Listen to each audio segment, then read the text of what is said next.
স্বার্থে জানিয়ে রাখি যে গতকালকে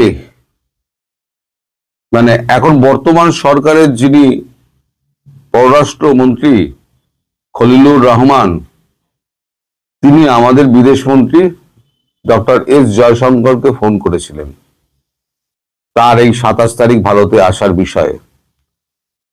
বিভিন্ন কথাবার্তার মধ্যে একটা কথা খুব একেবারে ডটেড লাইন বলে দেওয়া হয়েছে যে ভারতের সঙ্গে যে চুক্তিটা হয়েছিল মানে বিএনপির শীর্ষ নেতা তারেক রহমানের, সেখানে 10টি পয়েন্টের মধ্যে একটি পয়েন্ট এটা ছিল যে যত নিরপরাধ আওয়ামী লীগ কর্মী, নেতা, লেখক, শিল্পী, বুদ্ধিজীবী এবং সাধারণ সমর্থক যাদেরকে ফলস মামলা দিয়ে ঢুকিয়ে দেওয়া হয়েছিল তাদেরকে যথাশীঘ্র সম্ভব ছাড়তে হবে।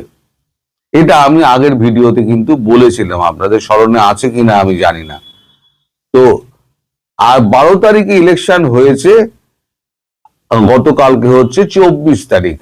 ডক্টর জয়শঙ্করের বক্তব্য হলো এই যে 12টা দিন কেটে গেল, এর মধ্যে আপনারা দু চারজন করে ছাড়ছেন, এ খবর আমরা পাচ্ছি, কিন্তু যে বাল্ক পরিমাণে আপনাদেরকে অবৈধভাবে যে গ্রেপ্তার করা হয়েছিল এবং জামিন পাওয়ার পর তাদেরকে ফের গ্রেপ্তার করে আবার নয়া মামলা দিয়ে তাদেরকে আবার ঢুকিয়ে দেওয়া হয়েছিল এবং তাদের যে অমানবিকভাবে রাখা হয়েছে, জেলের মধ্যে যেভাবে মৃত্যু হয়েছে, সেইগুলো সুষ্ঠু তদন্ত কি হচ্ছে না হচ্ছে, এবং এই সমস্ত নেতাকর্মীরা এবং লেখক, শিল্পী, বুদ্ধিজীবী যারা ওই সময়তে মুখ খুলেছেন, যাদেরকে আটক করা হয়েছিল এবং তাদেরকে বিভিন্ন মামলায় ঢুকিয়ে দেওয়া হয়েছিল, তাদেরকে কবে এবং কত দিনের মধ্যে তাদেরকে ছাড়া হবে এ ব্যাপারে সম্পূর্ণ একটা লিখিত রিপোর্ট ভারতবর্ষের কাছে নিয়ে আসবেন।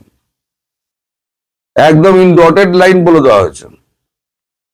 ফলে এই যে জয়শঙ্করজি উনি ওনাকে বলে দিয়েছেন না, এটা বলে দেওয়াটা হচ্ছে রেড সিগন্যাল, যে চুক্তি হয়েছিল সেই চুক্তি অনুযায়ী না চললে তাহলে কিন্তু ভারতবর্ষ শান্তিতে বসতে দেবে না। অনেকগুলো চুক্তি আছে, তার মধ্যে যেটা মেইন চুক্তি, যেটা মানে একটা অংশ যেটা আছে 10টার মধ্যে একটা, সেটা হচ্ছে এইটা। এখন আওয়ামী লীগের দিকে আস্তে আস্তে ছাড়া পাচ্ছে, এটা ঘটনা, কিন্তু যেভাবে আর কি মানে তুলে নেওয়া হয়েছিল নানান মামলা দিয়ে, ঘরদোর পুড়িয়ে দেওয়া হয়েছিল, তাদের কোনো বিচার হয়নি।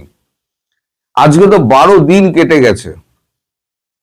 সরকারে বসলে একটু সময় লাগে, এটা ঠিক ব্যবস্থা, এটা ঠিক, কিন্তু এই যে 12 দিন গেল, তার মধ্যে কি আইন বিভাগের যারা মন্ত্রিত্বের দায়িত্ব পেয়েছেন সেদিনই দায়িত্ব পেয়েছেন, তারপর দিন যদি যুদ্ধভিত্তিক পরিস্থিতিতে তারা যদি কাজে লাগতেন, কতগুলো মামলা দেওয়া হয়েছে, জামিনযোগ্য মামলা, জামিন অযোগ্য মামলা, দুটোকে আলাদা করতে কতক্ষণ সময় লাগে, কে ক্রিমিনাল কে ক্রিমিনাল নয়, কে তাকে নিরাপরাধ মানুষকে ডবল করে ঢুকিয়ে দেওয়া হয়েছে, কারা কারা মারা গিয়েছেন বিনা চিকিৎসায়, কাদের ওপরে অত্যাচার করা হচ্ছে, কাদের ভয় দেখিয়ে তাদেরকে মানে বাড়ি ঘর ছাড়া করে দেওয়া হয়েছে, এই সমস্ত গুলো আপনার করতে কত সময় লাগতে পারে। অ্যাটলিস্ট আইনের ব্যাপার যেটা আছে সেটা তো খাতায় পত্রে লেখা আছে, যে খাতায় পত্রে যেটা লেখা আছে সেটা সমাধান করতে কত সময় লাগে। কালকে খলিলুর রহমান কিন্তু বেশ ছাড় খেয়েছেন আমরা জয়শঙ্করের কাছে। জয়শঙ্করজি কথা বলেন খুব আস্তে এবং মিষ্টি মিষ্টি করে বলেন, কিন্তু কাঁটার মতো বেঁধে সেগুলো।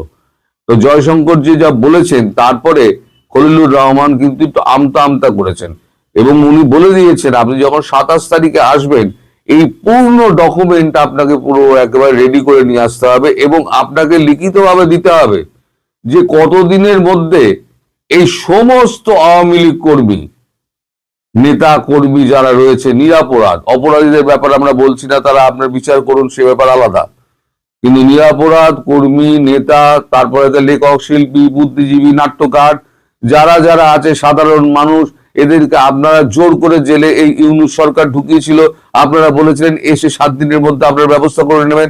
আজকে 12 দিন হয়ে গেছে, 12 দিনের মধ্যে আপনারা একচুল ব্যবস্থা করেনি। 2-10 জনকে ছাড়ছেন, এখানে 10 জন, ওখানে 20 জন, ধরেছেন তো 10,000-এর ওপরে, 10-15,000-এর ওপরে।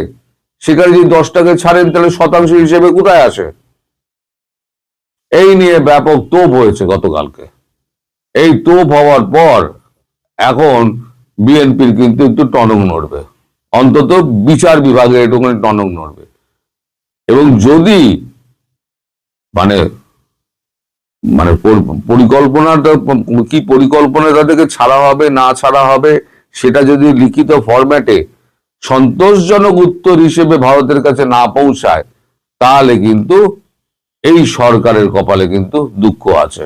কারণ এটা শর্ত নাম্বার 2 ছিল।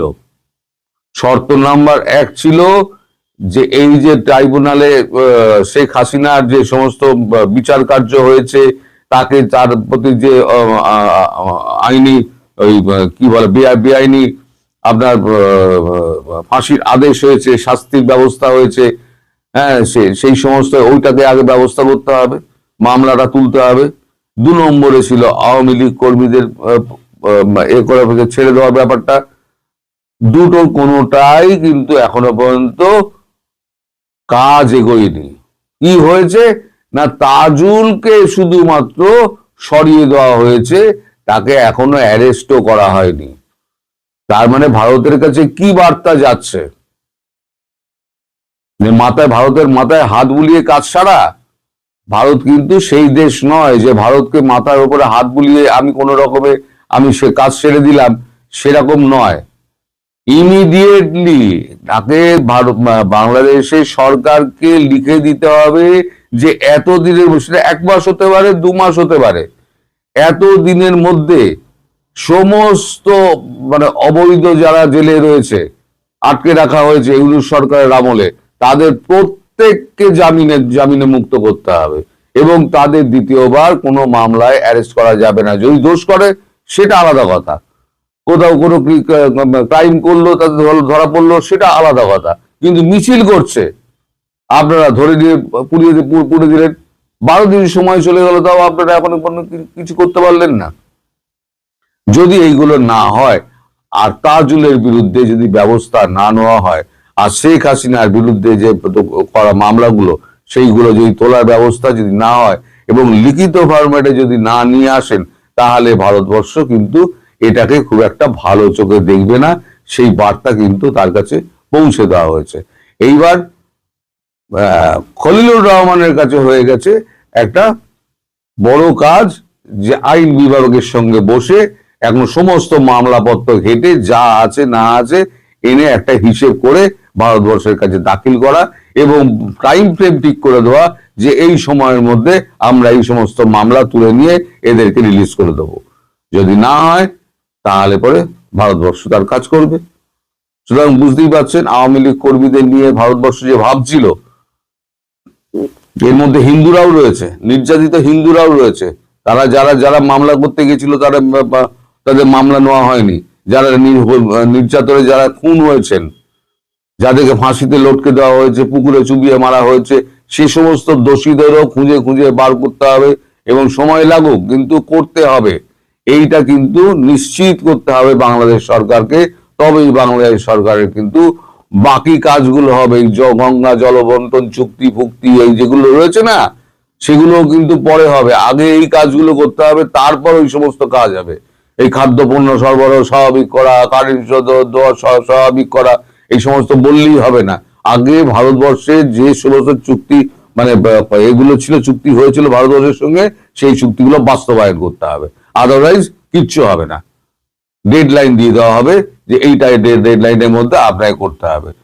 সুতরাং সবাই সুস্থ থাকুন, ভালো থাকুন, আশ্বস্ত থাকুন যে আওয়ামী লীগের কর্মীরা খুব শীঘ্রই ছাড়া পেয়ে যাবেন। সবাই ধন্যবাদ, নমস্কার।